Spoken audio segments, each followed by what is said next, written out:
Hola, som Maria, Blanca i Laia.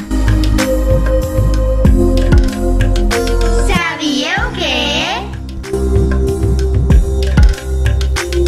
Néixer dona a l'Índia és, en la gran majoria de les vegades, una desgràcia. Però per què néixer dona és una desgràcia a l'Índia?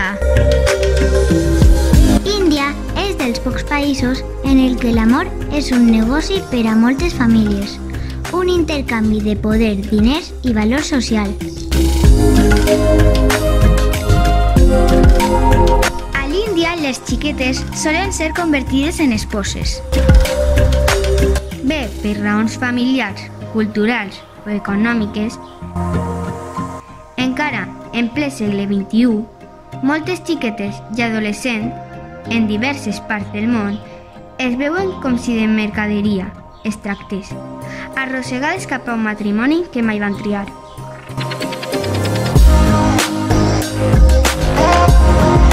Mare als 12 anys.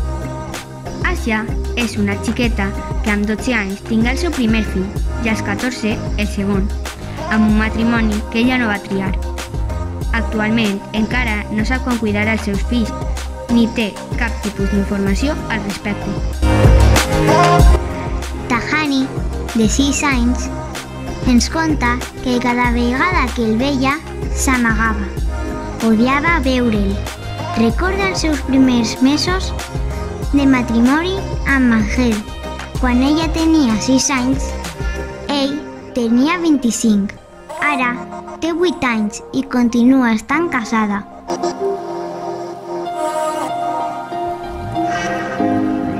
Un pas al front. Nuhu Dali tenia 10 anys quan va fugir del seu marit molt més major que ella. Va agafar un taxi fins al Palau de la Justícia de Sanà, Iemen. El valerós acte de la xiqueta la va convertir en una heroïna internacional de la lluita pels drets de la dona. Divorciada a l'actualitat, ha tornat a casa amb la seva família i va de nou a l'escola. Un dels països més exòtics del món encara arrossega tradicions immorals, casaments secrets, violacions, etc. En ple segle XXI, continuen oprimint els drets de les dones.